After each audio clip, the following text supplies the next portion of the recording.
What's up YouTube? Welcome back to another video.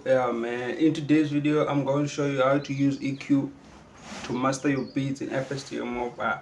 You can also use EQ to mix your beats and EQ. What is EQ? Parametric EQ. Parametric EQ. Like guys, equalizer. So EQ in short it means tone control. Like you are controlling your tone. So which means you are trying to change the sound of your tone, like you understand, if because most of this tone that we are using each and every day, like keys, pianos, guitars, bass, 808, they have bad EQ, bruh. So you need to master and balance so that it sounds good. Okay, you lost, right? Okay, I'll get straight to the video in a minute, but EQ in short it just means like you have band one, which is the bass of this the sound that we are mastering. Let's say I'm mastering a bass, okay? So I add an EQ, parametric EQ on my bass. So I have band one, band two, band three, and band four. Band one it means the low frequency, which is the bass of that sound, right? If I like decrease or I cut the low frequency, then I won't have the low frequency, which is I won't have the bass in my instrument. I will have the peak. The peak is the middle, like band 2 and band 3 is the peak, and for band 4, which is the high frequency of the instrument or guitar or piano or bass, whatever it is that I'm mastering, right? So which means that in EQ, parametric EQ, okay, of course in flstudiomobile we have parametric EQ, graphic EQ, and what is that, tuned EQ, yeah. So basically this thing is the same, because in parametric EQ it looks like a mountain. You're only controlling and changing the tone of this of your instrument, but in graphic EQ and parametric and tuned EQ, that mountain, like it's in a different kind of way, but it's the same thing, right? I'll make a video on how I can show you that there is no difference between parametric EQ and graphic EQ, and also what is this EQ, tuned EQ. But anyways, without explaining too much, let me show you. I was making this beat, no drums, just simple hi-hats and claps. So I wanted to master the bass in this, just to show the tone control and how the EQ is it's good, and it can help you master your bass. Because again, we have the bass of the instrument and the treble. The bass is the low of the instrument, the treble is the high of the instrument. That's in each and every instrument that you're gonna play. Like even the flute, of course, they have the high frequency and the peaks, the middle of the EQ. The bass, the 808, they have the low frequency, which is high than the low frequency, which is up than the high frequency. You don't understand? Let's get straight to the video. Watch this video until the end and make sure you learn something.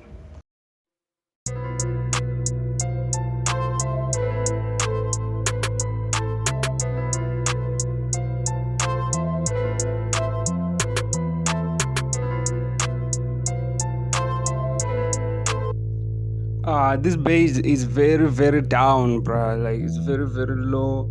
So now let's try to add the EQ and increase the low of this bass so that it will have more punch.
you need to make sure that you are playing with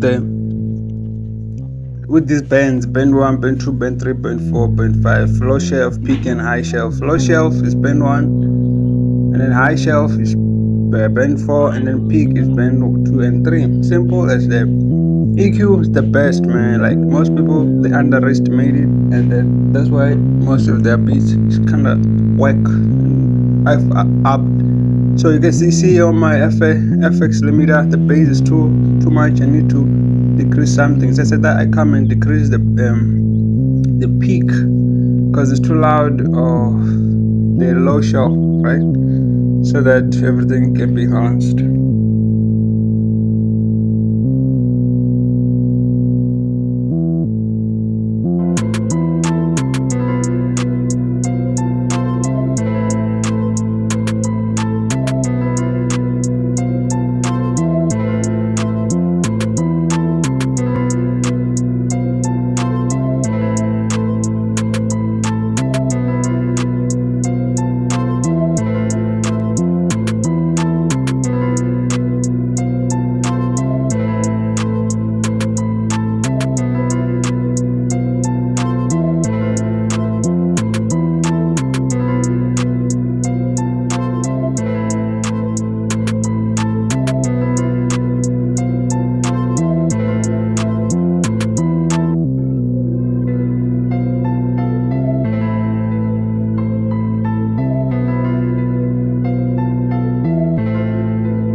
That's it for this video. Yeah, man, I hope you learned something. I hope you were satisfied. Although I'm gonna make a lot of videos about EQ because I feel like it's underrated, especially in FL Studio space. Most people are not talking about it, so I'm just trying to start this topic, and so that most people can see that their business is not like does not have potential, because you are adding the low frequency of your keyboard instead of removing those low frequency, because you want to add the low frequency of the keyboard, you want to add the bass, you want to add the 808, and these things, they clash together and you will have a clipping sound. You need to remove the low frequency, and the only effect that's going to help us remove these frequency highs and the lows, treble and the bass, is EQ. You need to use EQ. You need to understand how to use EQ. So the more you spend time on EQ, you can change and control it. Control those band 1, band 2, band 3, band 4, or else go to default. You'll find that the flstudiomobile has already helped you with the high boost, low cut, 200 hertz. Frequency is all about hertz. The human ear can hear about 20,000 hertz of frequency. If you hear a baby crying, you hear that noise in your ear, is 20,000. I think it's below 20,000. I don't want to lie, man. That's it for this video. Make sure you subscribe, comment, and like. I got more videos, more tutorials. Peace, man.